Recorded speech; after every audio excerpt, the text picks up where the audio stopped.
নমস্কাৰ প্ৰিয় দৰ্শক, পুনৰ এবাৰ আপোনালোক সকলোকে আমাৰ এই চেনেলটোৰ এটা খুবেই গুৰুত্বপূৰ্ণ ভিডিঅ'ৰ মাজলৈ আন্তৰিক স্বাগতম জনাইছো। প্ৰিয় দৰ্শক, 2025 বৰ্ষৰ দুৰ্গা পূজা অৰ্থাৎ নৱৰাত্ৰি হ'বলৈ গৈ আছে 2025 বৰ্ষৰ 28 ছেপ্টেম্বৰ তাৰিখ আৰু আহিন মাহৰ এই দিনটোত 11 তাৰিখ পৰিছে আৰু দেওবাৰ পৰিছে। এই দিনটোৰ পৰাই নৱৰাত্ৰি আৰম্ভ হ'ব। গতিকে প্ৰিয় দৰ্শক, নৱৰাত্ৰিৰ এই সময়খিনিত আপুনি আপোনাৰ ঘৰত থাকি আপুনি কি কাম কৰিব লাগিব আৰু আপুনি কি কাম কেতিয়াও কৰিব নালাগিব, সেয়া লাগিলে আপুনি দুৰ্গা মাক পূজা কৰকেই বা নকৰকেই আপুনি কি কথাৰ প্ৰতি বা কি কামৰ প্ৰতি খুব ধ্যান দিয়াটো জৰুৰী, কি কাম আপুনি কৰিব কেতিয়াও নালাগিব, তাৰ বিষয়ে আপুনি এইকেইটা দিনত জানি থোৱাটো জৰুৰী। এই কথাখিনি যদি আপুনি নজনাকৈ আজিৰ ভিডিঅ'টো আপুনি কাটি দিয়ে অৰ্থাৎ স্কিপ কৰি দিয়ে, তেতিয়াহ'লে আপুনি যদি ভুলতে বা নজনাকৈ অজানিতে কৰা কিছুমান ভুল কামৰ বাবে আপুনি এই নৱৰাত্ৰিৰ সময়খিনিত কৰা এই ভুল কামে আপোনাৰ জীৱনলৈ দেৱীৰ বেয়া শক্তিৰ আগমন ঘটাব, যাৰ ফলত এটাৰ পাছত আন এটা সমস্যাই আপোনাক লগ নেৰাহব। জীৱনলৈ ঘৰখনলৈ আহিব দুৰ্ভাগ্য। সেইবাবেই আপুনি নৱৰাত্ৰিলৈ যিহেতু মাজত মাথো আৰু দুটামান দিন বাকী, গতিকে প্ৰিয় দৰ্শক, আপুনি আজিৰ ভিডিঅ'টো সম্পূৰ্ণকৈ চাওক। আমি আজিৰ ভিডিঅ'টোত আপোনালোকৰ লগত আপুনি কি কাম এই দিনটোত কৰি দেৱীৰ কৃপা লাভ কৰিব পাৰিব আৰু আপুনি কি কাম এই দিনকেইটাত কৰাৰ পৰা বিৰত থাকিব আৰু কি বস্তু আপুনি এই দিনকেইটাত খোৱাটো একেবাৰে অনুচিত, তাৰ বিষয়ে শ্বেয়াৰ কৰিব খুজিছো।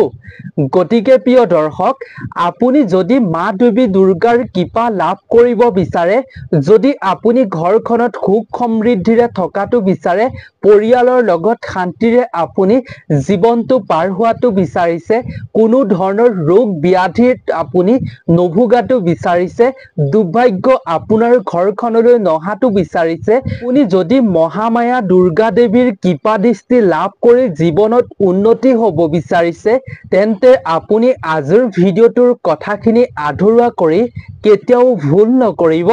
এই ভিডিঅ'টোৱে আপোনাক বহুতো উপকাৰ প্ৰদান কৰিব। আমি আজিৰ ভিডিঅ'টোত প্ৰতিটো কথা আপোনাক শাস্ত্ৰ সম্বন্ধীয়ভাৱে শ্বেয়াৰ কৰিব খুজিছো। গতিকে আপুনি ভিডিঅ'টো অকণমান দীঘলীয়া বুলি আধৰুৱা নকৰিব। কথাখিনি আপুনি শাস্ত্ৰ সম্বন্ধীয়ভাৱে সুন্দৰভাৱে জানি লৈ আপুনি এইকেইটা দিনত আপুনি এনেধৰণে কাম কৰক আৰু এনে কাম কৰাৰ পৰা বিৰত থাকক। লগতে শাস্ত্ৰত যি কেইপদ বস্তু খোৱাটো উচিত নহয় বুলি কোৱা হৈছে, সেই বস্তু কেইপদ আপুনি এইকেইটা দিনত নৱৰাত্ৰিৰ দিনকেইটাত আপুনি একেবাৰে নাখাব। ইয়াৰ ফলত আপোনাৰ শৰীৰত বিপদ হ'ব পাৰে, সমস্যা হ'ব পাৰে। গতিকে প্ৰিয় দৰ্শক, বেছি পলম নকৰি ভিডিঅ'টোৰ মূল বিষয়বস্তুৰ মাজলৈ আগবাঢ়ো বলক। তাৰ আগতে আপুনি ভক্তি মনেৰে নৱৰাত্ৰিৰ এই পবিত্ৰ দিনকেইটাত আপুনি দেৱী দুৰ্গা মাৰ কৃপা লাভ কৰিবৰ বাবে আপুনি ভক্তি মনেৰে তেওঁৰ নাম কমেণ্টত ধ্যান কৰিব। লগতে আপুনি দেৱী মাৰ বাবে এটা ভিডিঅ'টোত লাইক কৰিব আৰু আপুনি যদি শাস্ত্ৰ সম্বন্ধীয় বিভিন্ন প্ৰতিকাৰ, বিভিন্ন নজনা কথা আপুনি যদি জানিব বিচাৰে, তেন্তে এই চেনেলটো আপুনি ছাবস্ক্ৰাইব কৰি ৰাখিব। এই চেনেলটোত আমি প্ৰতিদিনে শাস্ত্ৰ সম্বন্ধীয় বহুতো প্ৰতিকাৰ আপোনালোকৰ লগত শ্বেয়াৰ কৰোঁ। সেইবাবেই আপুনি চেনেলটো অৱশ্যেই ছাবস্ক্ৰাইব কৰি ৰাখিব। তেন্তে আহক আমি ভিডিঅ'টোৰ মূল বিষয়বস্তুৰ মাজলৈ আগবাঢ়ো। প্ৰিয় দৰ্শক, আপুনি যদি দেৱী মাৰ আশীষ লাভ কৰিব বিচাৰে, তেন্তে আপুনি এই নৱৰাত্ৰিৰ 9টা দিনত ব্ৰত ৰাখি অৰ্থাৎ উপবাস ৰাখি আপুনি দেৱীক সন্তুষ্ট কৰিব পাৰে। ইয়াৰ উপৰিও আপুনি পূজা কৰকেই বা নকৰকেই কিছুমান আপুনি কথাৰ প্ৰতি লক্ষ্য ৰাখিব লাগিব। শাস্ত্ৰত কোৱা হৈছে দেৱী দুৰ্গা মাক সন্তুষ্ট কৰিবৰ বাবে বিভিন্ন ব্যৱস্থা আপুনি হাতত গ্ৰহণ কৰিব পাৰে। তেনে যদি আপুনি প্ৰতিকাৰসমূহ ভক্তি মনেৰে নিষ্ঠাৰে সঁচা হৃদয়েৰে কৰিব পাৰে তেতিয়া দেৱী মা খুবেই প্ৰসন্ন হ'ব। কিন্তু আপুনি এনে কাম কৰাৰ পৰা বিৰত থাকিহে আপুনি দেৱী মাক প্ৰসন্ন কৰিব পাৰিব। প্ৰিয় দৰ্শক, হিন্দু পঞ্জিকাৰ অনুসৰি আহিন মাহৰ শুক্ল পক্ষৰ প্ৰতিপদ তাৰিখৰ পৰা নৱৰাত্ৰিৰ পূজা আৰম্ভ হয়। নৱৰাত্ৰিৰ 9 দিন ব্ৰত পালন কৰি দেৱীৰ 9টা ৰূপক পূজা কৰি মাতৃ দেৱী দুৰ্গাক সন্তুষ্ট কৰি আশীৰ্বাদ লাভ কৰিবলৈ ভক্তসকল সক্ষম হয়। দেৱী দুৰ্গাক সন্তুষ্ট কৰাৰ বিভিন্ন নিয়ম গ্ৰহণ কৰিব পাৰে। প্ৰিয় দৰ্শক, শাস্ত্ৰত বিশ্বাস কৰা হয় যে এই 9টা দিনত দেৱী দুৰ্গাই পৃথিৱীত বাস কৰি ভক্তসকলক বিপদৰ পৰা ৰক্ষা কৰে। লগতে প্ৰিয় দৰ্শক, শাস্ত্ৰত বিশ্বাস কৰা হৈছে যে এই দিনকেইটা অতি পবিত্ৰ দিন হয়। আপুনি এই দিনকেইটাত মা দেৱী দুৰ্গাক পূজা কৰকেই বা নকৰকেই আপুনি কিছুমান ভুল কাম কেতিয়াও কৰিব নালাগে। কিছুমান বস্তু আপুনি এই দিনকেইটাত খোৱাটো একেবাৰে উচিত নহয়। ইয়াৰ ফলত দেৱীৰ বেয়া প্ৰভাৱ আপোনাৰ জীৱনত পৰি আপুনি এটাৰ পাছত আন এটা সমস্যাৰ মুখামুখি হ'ব লাগিব। লগতে আপুনি নৱৰাত্ৰিৰ এই সময়খিনিত আপুনি যদি কিছুমান এনেকুৱা কাম আছে যিকেইটা কাম আমি ভিডিঅ'টো শ্বেয়াৰ কৰিম শাস্ত্ৰ সম্বন্ধীয়ভাৱে, এইকেইটা কাম যদি আপুনি কৰে তেতিয়াহ'লে নৱৰাত্ৰিৰ শুভ ফল আপুনি লাভ কৰিবলৈ সক্ষম হোৱাটো একেবাৰে নিশ্চিত। তেন্তে আহক আমি প্ৰথমেই জানি লওঁ আপুনি এইকেইটা দিনত কি কাম কৰিব লাগিব আৰু তাৰ পাছত আমি আপোনালোকক শ্বেয়াৰ কৰিম আপোনালোকৰ লগত শাস্ত্ৰ সম্বন্ধীয় এই কামখিনি, যিখিনি কাম আপুনি এই নৱৰাত্ৰিৰ সময়খিনিত কৰাটো একেবাৰে উচিত নহয়, ভুলতো কৰিব নালাগে। তেন্তে আহক আমি প্ৰথমেই কি কৰিব লাগিব এইকেইটা দিনত তাৰ বিষয়ে জানি লওঁ। প্ৰিয় দৰ্শক, শাৰদীয় নৱৰাত্ৰিৰ এই সময়খিনিত আপুনি কৰক এইসমূহ কাম। দেৱী দুৰ্গাই ৰঙা ৰং খুব ভাল পায়। লগতে প্ৰিয় দৰ্শক, ৰঙা ৰঙক সমৃদ্ধি আৰু সৌভাগ্য আৰু ক্ষমতা আৰু প্ৰেমৰ প্ৰতীক হিচাপে শাস্ত্ৰত গণ্য কৰা হয়। সেইবাবেই আপুনি এই নৱৰাত্ৰিৰ সময়খিনিত আপুনি দেৱী দুৰ্গাৰ শ্ৰীচৰণত ৰঙা ফুল অৰ্পণ কৰিব পাৰে। লগতে ৰঙা কাপোৰ আপুনি অৰ্পণ কৰিব পাৰে আৰু আপুনি দেৱীৰ নামত ৰঙা বস্ত্ৰ দান কৰিব পাৰে। তেনে কৰাটো খুবেই শুভ বুলি গণ্য কৰা হৈছে। যদি আপুনি দেৱী দুৰ্গাৰ মূৰ্তিৰ সন্মুখত তেওঁৰ চৰণত এপাহ ৰঙা ফুল আপুনি অৰ্পণ কৰি দেৱী মাক সম্পূৰ্ণ ভক্তি মনেৰে নিষ্ঠাৰে আপুনি পূজা কৰে বা প্ৰাৰ্থনা কৰে, তেনে ক্ষেত্ৰত দেৱী দুৰ্গা আপোনাৰ ওপৰত অৱশ্যেই প্ৰসন্ন হ'ব। সেইবাবে আপুনি শাস্ত্ৰ সম্বন্ধীয় এই প্ৰতিকাৰটো অৱশ্যেই কৰিব পাৰে। তেনে কৰিলে আপুনি নিশ্চিতভাৱে সুফল পাব পাৰিব। লগতে প্ৰিয় দৰ্শক, শাৰদীয় নৱৰাত্ৰিৰ এই সময়খিনিত মাতা দেৱী দুৰ্গাক বিভিন্ন ৰূপত পূজা কৰা হয়। গতিকে আপুনি এই নৱৰাত্ৰিৰ সময়খিনিত আপুনি নতুন সতেজ ফল আপুনি অৰ্পণ কৰিব পাৰে মাতাৰ চৰণত। ফলৰ লগতে আপুনি সতেজ ফুল আপুনি অৰ্পণ কৰিব পাৰে। তেনে কৰিলে মাতা খুবেই সন্তুষ্ট হ'ব। ফলস্বৰূপে জীৱনৰ পৰা আপোনাৰ নানা ধৰণৰ সমস্যা দূৰ হ'ব।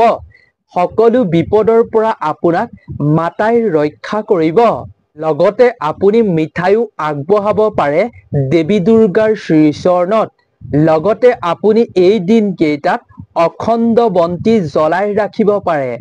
অখণ্ড বন্তি হৈছে আপুনি নৱৰাত্ৰিৰ এই সময়খিনিত আপুনি যি বন্তি জ্বলাই ৰাখিব, সেই বন্তি গছি দিনে ৰাতিয়ে জ্বলি থাকিব লাগিব, নুমাই যাব নোৱাৰিব। সেই বন্তিকে কোৱা হয় অখণ্ড বন্তি। গতিকে আপুনি এই সময়খিনিত অখণ্ড বন্তি জ্বলালে অত্যন্ত শুভ বুলি শাস্ত্ৰত কোৱা হৈছে। কেৱল ইমানেই নহয়, সঁচা হৃদয়েৰে আপুনি নৱৰাত্ৰিৰ এই সময়খিনিত দেৱী দুৰ্গাৰ মন্ত্ৰ আপুনি জপ কৰিব পাৰে।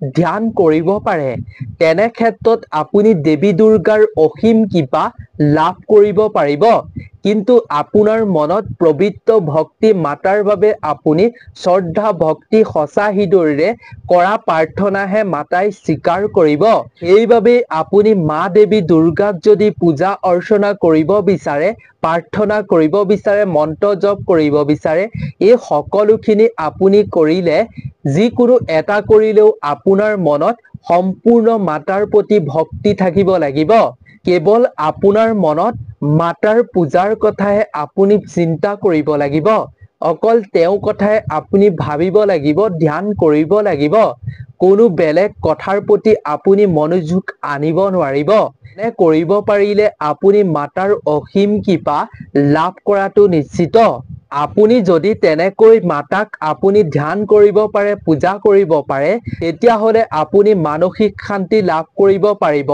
লগতে একাগ্ৰতা আপোনাৰ জীৱনত বৃদ্ধি পাব আৰু পৰিয়াললৈ সুখ আৰু সমৃদ্ধিৰ আগমন হ'ব যিহেতু মাতাই এইখিনি সময়ত পৃথিৱীবাসীক বিপদৰ পৰা ৰক্ষা কৰিবলৈ আহে গতিকে আপুনি যদি এইখিনি সময়ত তেওঁক প্ৰসন্ন কৰিব পাৰে তেনে ক্ষেত্ৰত আপোনাৰ সকলো দুখ দৰিদ্ৰতা কষ্ট সকলোখিনি মাতাই দূৰ কৰি দিব গতিকে আপোনাৰ মনত বিশ্বাস ৰাখি নিষ্ঠাৰে আপুনি তেওঁৰ চৰণত এইকেইটা কাম অৱশ্যেই কৰিব এতিয়া জানো আহক প্ৰিয় দৰ্শক আপুনি এই শাৰদীয় নৱৰাত্ৰিৰ এই দিনকেইটাত কি ভুল কাম কৰাটো উচিত নহয় যাৰ ফলস্বৰূপে আপোনাৰ জীৱনলৈ আপোনাৰ ঘৰখনলৈ দুখ দৰিদ্ৰতা দুৰ্ভাগ্যৰ আগমন হ'ব বিভিন্ন সমস্যা বেমাৰ আজাৰত আপুনি ভুগিবলগীয়া হ'ব পাৰে লগতে আপুনি দেৱীৰ বেয়া দৃষ্টি পৰি বেয়া শক্তিৰ পৰি আপোনাৰ ওপৰত ঘৰখনৰ ওপৰত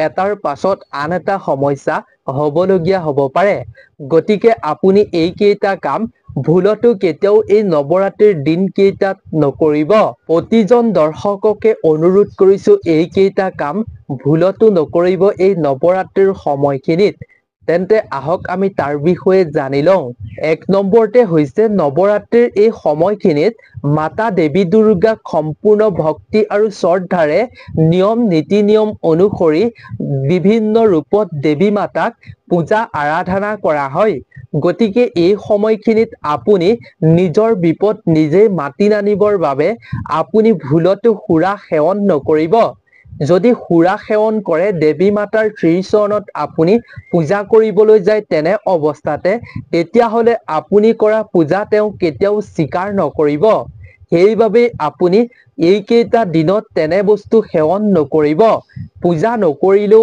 আপুনি সেৱন নকৰিব নহলে আপোনাৰ ওপৰত দেৱীৰ বেয়া দৃষ্টি পৰিব পাৰে দুই নম্বৰতে হৈছে প্ৰিয় দৰ্শক নৱৰাত্ৰিৰ এই সময়খিনিত আপোনাৰ মনত যদি নীতিবাচক কথা আছে চিন্তা আছে সেই সকলোখিনি আপুনি নৱৰাত্ৰিৰ আগতেই মনৰ পৰা উলিয়াই দিয়ক কেৱল আপুনি ইতিবাচক চিন্তা কৰক মনলৈ ইতিবাচক কথা আনক দেৱী মাৰ কথা আপুনি চিন্তা কৰক আপুনি যদি এই দিনকেইটা মনত ভাল ভাৱ ভক্তি ভাৱ ৰাখিব পাৰে তেতিয়াহলে আপোনাৰ ওপৰত দেৱী মা প্ৰসন্ন হ'ব লগতে এই দিনকেইটাত আপোনাৰ ঘৰত কোনো ধৰণৰ হাই হুলস্থুল কাজিয়া পচাল কেতিয়াও নকৰিব তেনে ক্ষেত্ৰত গোটেই বছৰটোৰ বাবে তেনেকৈ ঘৰখন অশান্তিৰ মাজত পাৰ কৰিব লাগিব গতিকে শাস্ত্ৰৰ অনুসৰি এনে কাম কৰাটো উচিত নহয় প্ৰিয় দৰ্শক ৩ নম্বৰটো আপুনি বিশেষভাৱে লক্ষ্য ৰাখিব ৩ নম্বৰতে হৈছে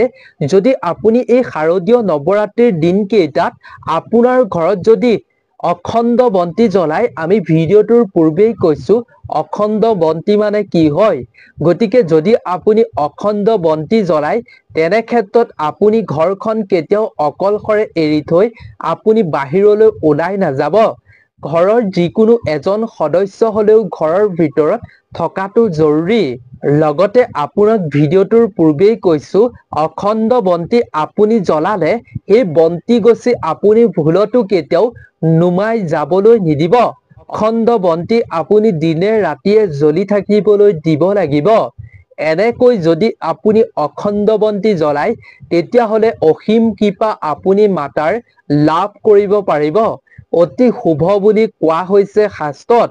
গতিকে আপুনি এই তিনিটা কামৰ প্ৰতি বিশেষ লক্ষ্য ৰাখিব। লগতে প্ৰিয় দৰ্শক, আপুনি এই দিনকেইটাত অৰ্থাৎ নৱৰাত্ৰিৰ দিনকেইটাত আপুনি বিশেষকৈ নহৰু পিঁয়াজ আপুনি ভুলতো সেৱন নকৰিব। পৰাপক্ষত আপুনি মাছ মাংসও নোখোৱাকৈ থাকিব। কাৰণ প্ৰিয় দৰ্শক, এই দিনকেইটাত নাৰী শক্তি অৰ্থাৎ দেৱী শক্তিক বিভিন্ন ৰূপত বিভিন্ন ৰীতি নীতিৰ অনুসৰি পূজা অৰ্চনা কৰা হয়। গতিকে আপুনি যদি এই দিনকেইটাত ব্ৰত ৰাখক বা নাৰাখক, আপুনি যদি এনে বস্তু নোখোৱাকৈ থাকে, তেতিয়া দেৱী আপোনাৰ ওপৰত প্ৰসন্ন হ'ব। আৰু যদি এনে বস্তু খায়, তেতিয়া দেৱী আপোনাৰ ওপৰত অসন্তুষ্ট হ'ব পাৰে। গতিকে আমি আপোনালোকক শাস্ত্ৰ সম্বন্ধীয় এই কথাখিনি শ্বেয়াৰ কৰিলোঁ। গতিকে আপুনি মানি চলে নে নচলে সেয়া আপোনাৰ ব্যক্তিগত কথা। প্ৰিয় দৰ্শক, মা দেৱী দুৰ্গাৰ যদি আপুনি অসীম কৃপা দৃষ্টি লাভ কৰিব বিচাৰে, তেন্তে আজিৰ ভিডিঅ'টোত কোৱা এই কথাখিনি আপুনি বিশেষভাৱে ধ্যান ৰখাটো জৰুৰী। আপোনালোক সকলো ভালে থাকক, সুস্থ থাকক, তাৰে আমিও কামনা কৰিছোঁ। গতিকে প্ৰিয় দৰ্শক, আজিৰ ভিডিঅ'টোৰ পৰা আমি বিদায় লৈছোঁ। নতুন এটা ভিডিঅ'ৰ লগত সকলোকে পুনৰ এবাৰ লগ পাম। তেতিয়ালৈকে আপোনালোকৰ মাজৰ পৰা বিদায় লৈছোঁ। ধন্যবাদ।